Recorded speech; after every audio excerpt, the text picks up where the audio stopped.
Welcome back to the latest episode of Storefront Strategies. Now, I'm delighted to be here tonight with Colin McAndrew, who is actually based further south in Scotland than I am.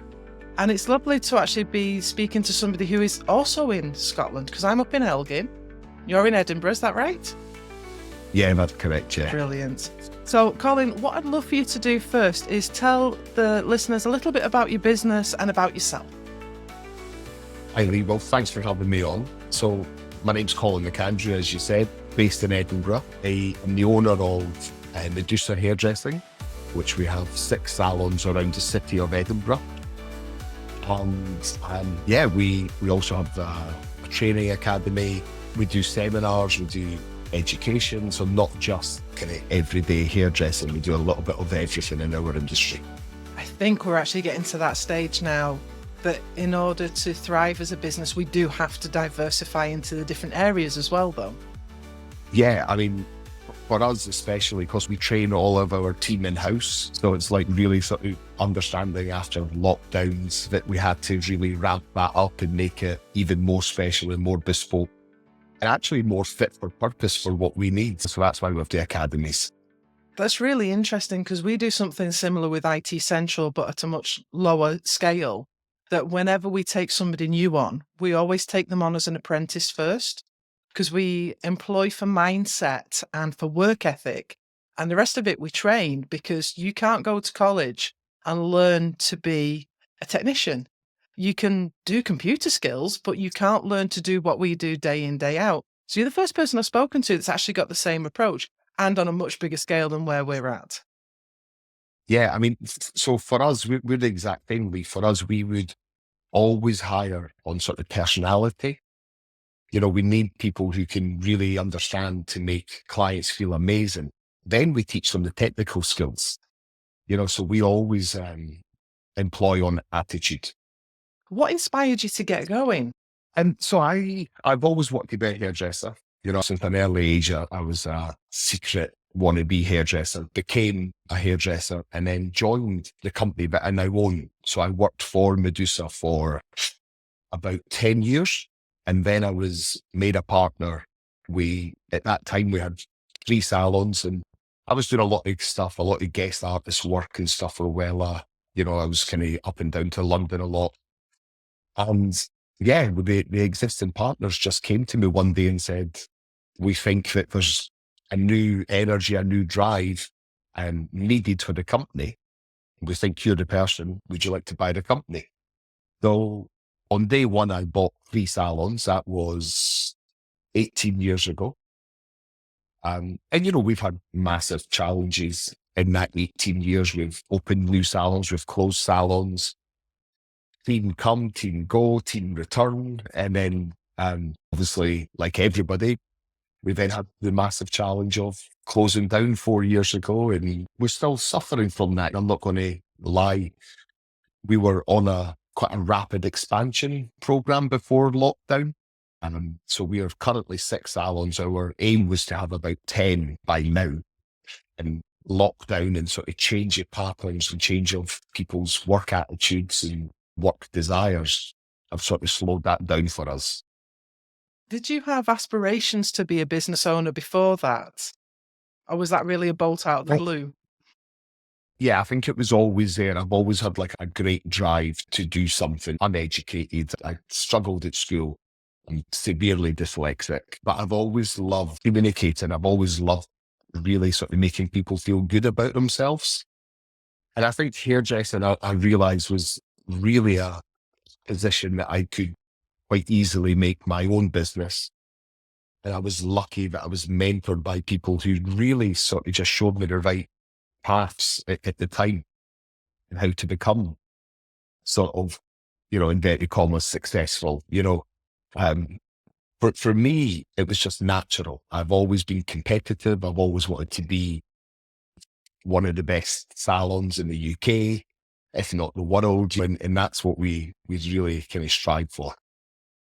Well, apart from COVID, what's been some of the biggest challenges that you've faced, especially when you first took over the business? Yeah. Well, so I took over in 2007.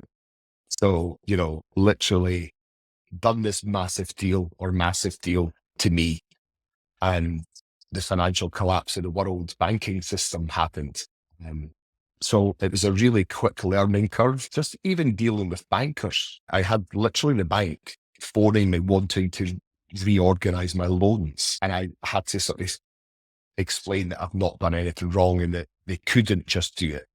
And they were literally phoning every customer they had on their books, seeing if they could refinance loans because mine was so new. So I was literally threatened on the phone by my ex bank manager. If I if I went one penny overdrawn, the loan would be cancelled and stuff. And I just had to really learn. Like I'd been running the company secretly for probably 6 months before that. So I had a sort of reasonable understanding. And then just really simply 2007 was unbelievable. 2007, 2008, what happened in terms of people's attitudes to spending money was really interesting. And we sort of doubled back. We started investing back in the salons as soon as we could. So we always just sort of work, try and keep things fresh. I always think when we have these big challenges, sometimes we have to think what our competitors wouldn't do. So in 2007, 2008, it was like refitting the salons, that will make them as nice as we possibly could rather than cut back. And straight after lockdown, as another example, just for our attitude, is we went straight into marketing. You know, we doubled our marketing spend.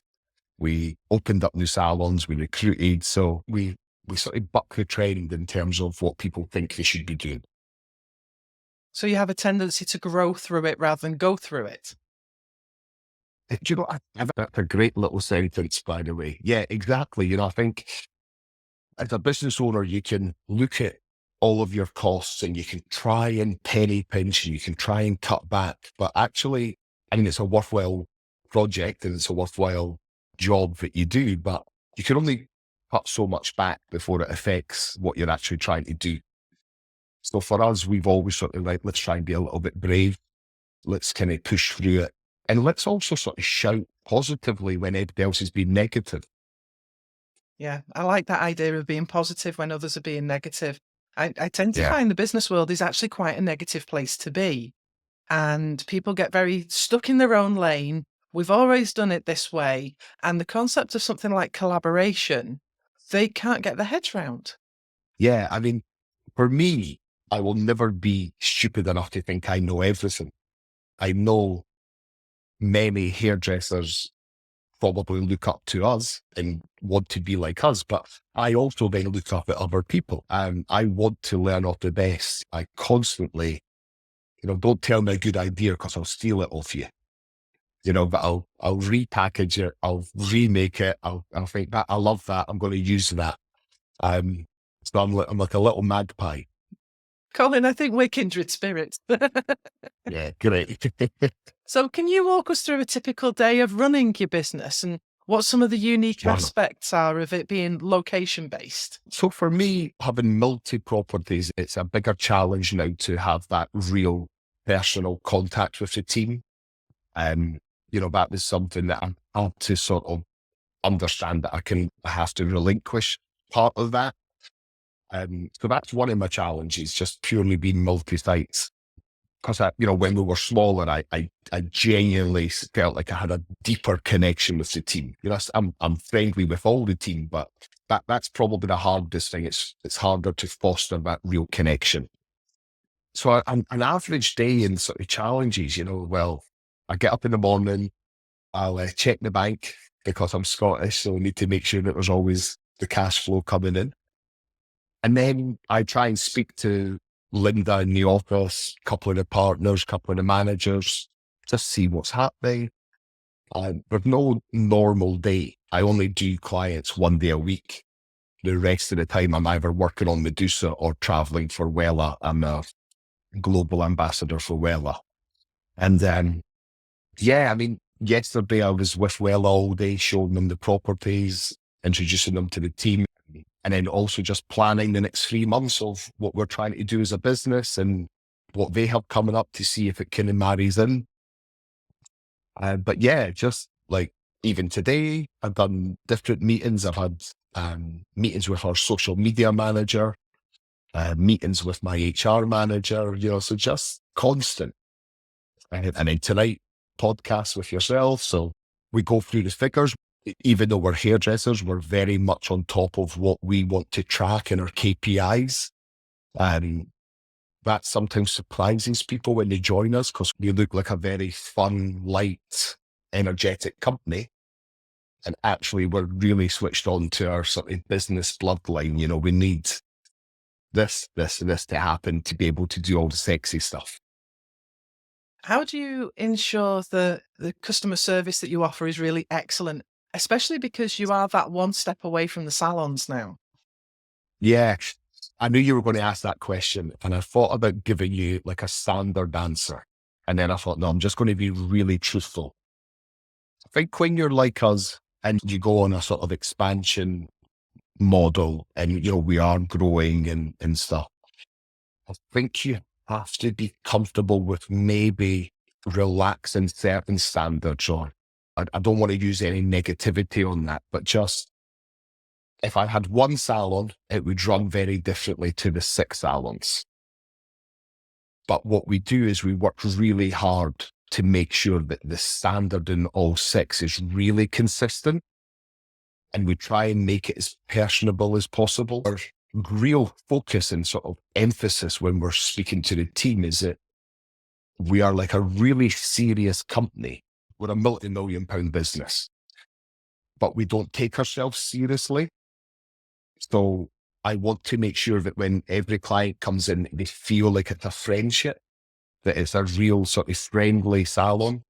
And I got lovely feedback today from our social media manager, who's pretty new. And she was saying that she loves coming into all the salons, which was lovely.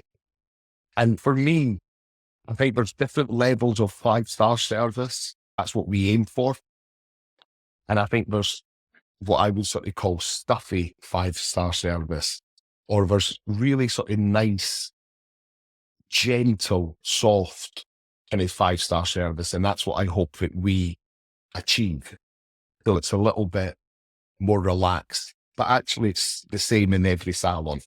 So that's a long-winded way of trying to say that for us, it is a challenge across 6 salons, of course, but we want it to be soft and welcoming. Yeah, I think that's really important because anything to do with your image is a very vulnerable place to be. And so that ability to trust the people that you're putting your image into their hands. So I think it has to be gentle, really. Yeah. And it has to be clear communication constantly. That's one of the things I think we're pretty good at. We communicate with the team when things are going really positive. We just took 25 people to Ibiza a couple of weeks ago as a thank you. And we also sort of communicate when things aren't quite how we want them, and kind of go back to that. So, and that comes from myself. I have management meetings every month with the team, with the managers. They then have a team meeting.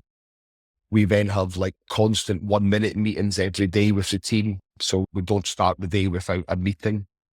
So I think communication really sort of clear and really important, especially if you're multi-sites. Yeah, absolutely. So going off onto a little bit of a tangent, looking at marketing, what Yeah. marketing strategies have you found most effective for driving foot traffic to the different venues? So it's really simple. We have a tried and tested recommend a friend, like a referral scheme. And that is just dynamite for us. So we know that once we have clients in the chair, we're pretty good. We're confident. We think clients will like coming back, and they really help us bring their friends back into us. So we have a really strong discount for the new client, like really aggressive. We go hard. We don't just do 10%. We make it really punchy. And then the person who recommends, we also give them a fantastic discount on a haircut. So we're sort of really thanking that person. But some people would stay away from discounts. And whilst we don't have masses of discounts, like discounts used really cleverly can really work. And also using the recommend a friend card. That's only specific hairdressers in every salon. It's not every hairdresser. If you're busy, fantastic. We don't need to build your business up. So that is by far the best one. And then on social media, we're pretty good at cross kind of communicating. So we really try and give a shout out to kind of local businesses that have a similar vibe and ethos to us. So we'll try and do a spotlight quite consistently on every salon and shout about really nice local businesses beside us. That's a really good idea. How have you had to adapt your business to the way that the market conditions have changed and consumer behaviours changed over time as well? So I think for us, behaviors have changed, and they changed from the team and from the client's kind of perspective. The team, there's a desire maybe to be your own boss and stuff. So that's a constant challenge for us. And also, apprentice hairdressers who probably don't want to be an apprentice now. They want to be a hairdresser. They want to be a social media sensation. So, there's an impatience, I think. I think people want everything tomorrow. We live, connected to our phones constantly. We want this constant, even WhatsApp.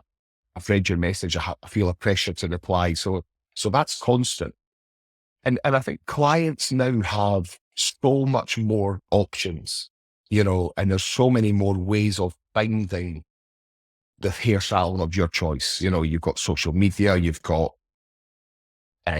discount places like Voucher and stuff like that. It's so easy. It's so easy to go and find a good deal, so to speak.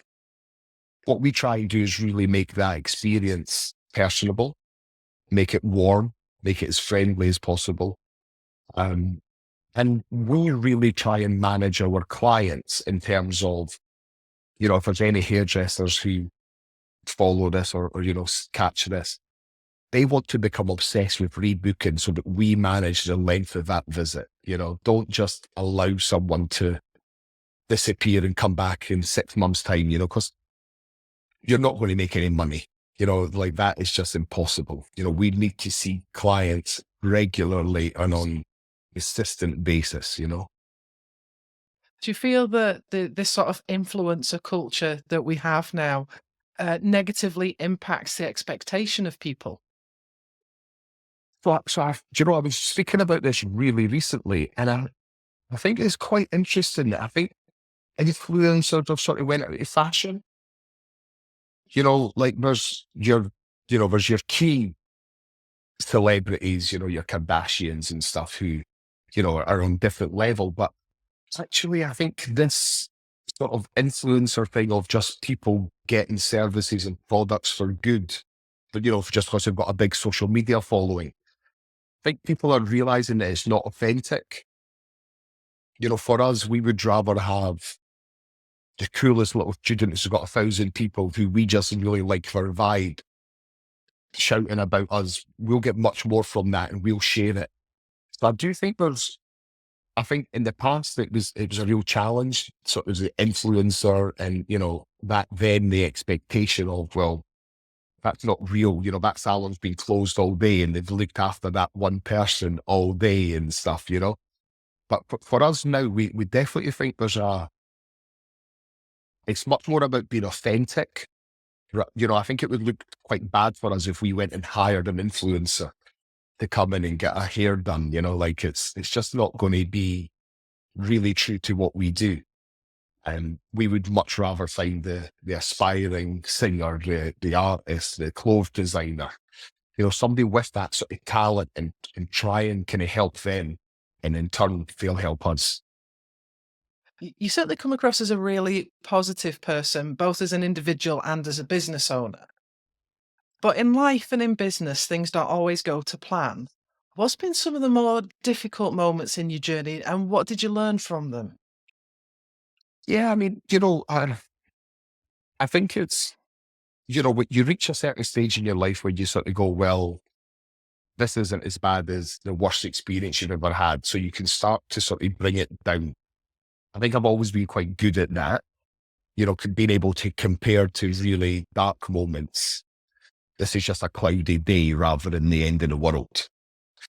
I think for me, I always take it personally when team member leaves.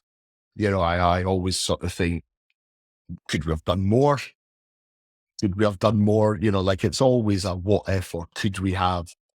And I do take it personal, but also probably now the team don't think I do because I'm just pretty good at accepting it now. I can only control what I can control. I think sometimes there's no point going back and chasing a team member because if you've made up your mind to leave, there's other stuff. It's not just me. So sometimes you need to do that. At our company awards, we always have the Boomerang Award for people who come back. And I love that. So, like I can always do that. And then, the hardest thing, the one thing that will genuinely keep me awake at night is like a negative Google review. Because I don't know what happens to people, but you will look at stuff and go, I know that isn't the reality of that situation, or it's exactly just one side of that situation. And in today's world, we have to sort of sit there and just take it a little bit. But it does really affect me because I think my team tries so hard for them to have like a negative review for something. And also, just come and tell me because I'll do everything I can to make everything better. Like I just don't understand why people don't actually just say, listen, my blonde's one shade too dark.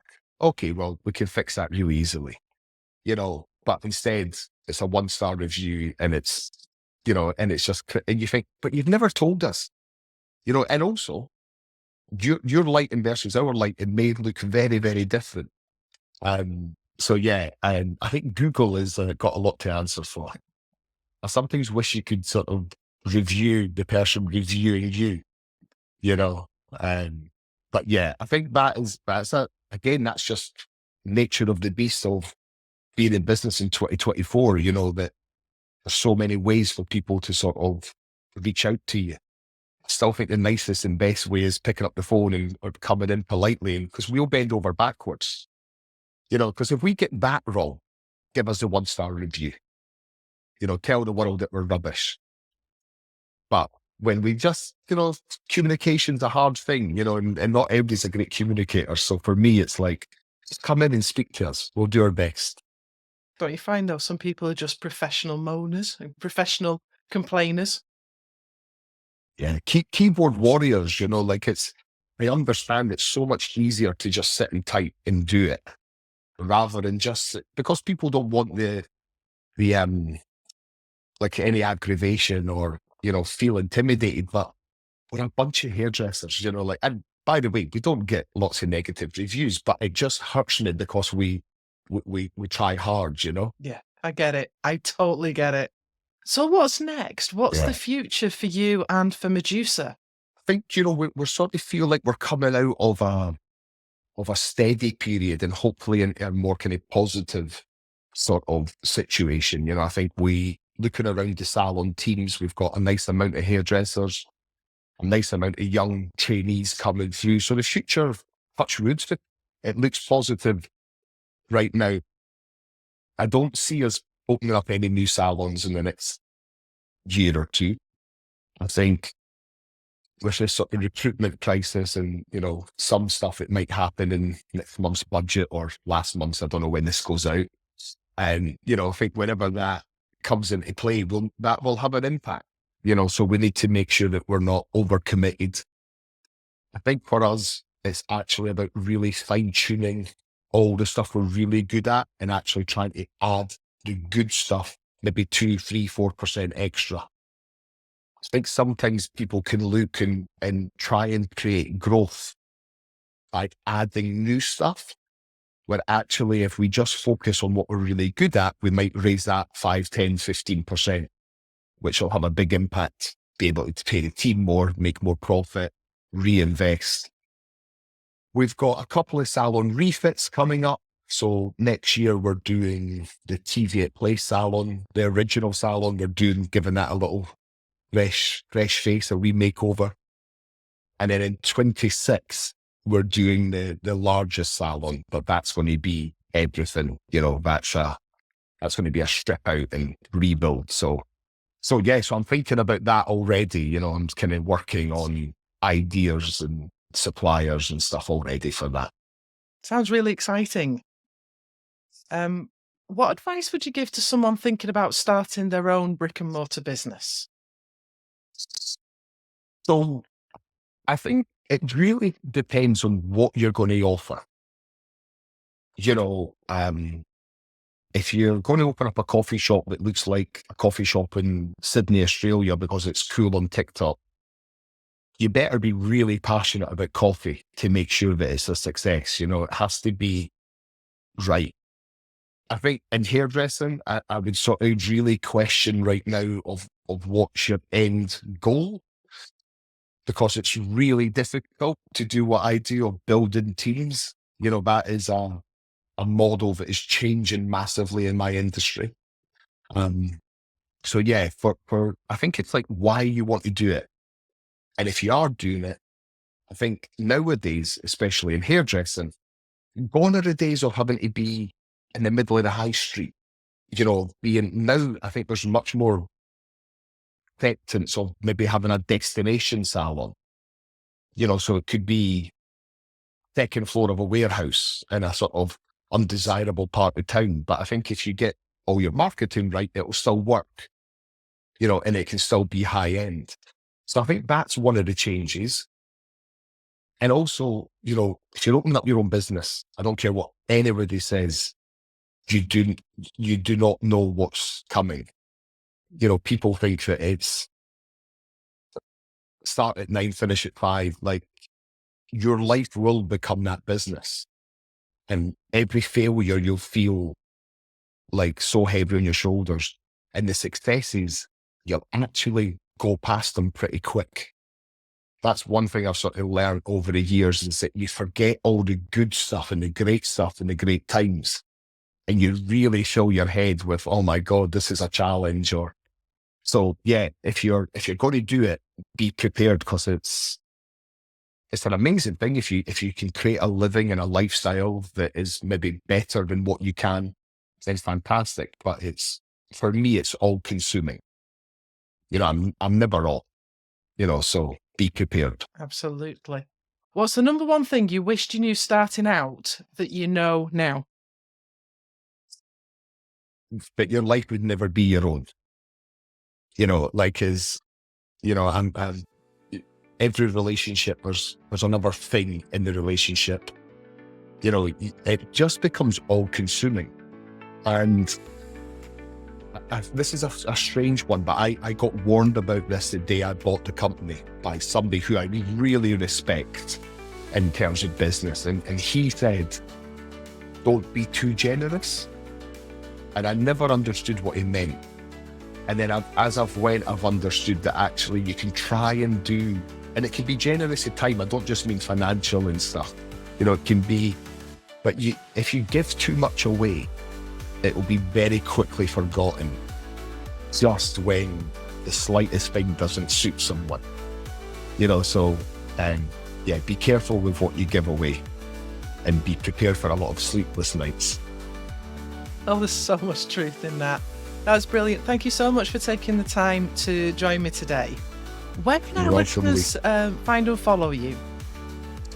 But we are Medusa Hairdressing on Instagram, and Colin _ at Medusa on Instagram as well. And I do business mentoring, so if anybody wants to reach out, that's probably the best way, and I'll reply back to them as quickly as possible. That's brilliant. Thank you so much, Colin. Thanks a lot, Lee. Thank you.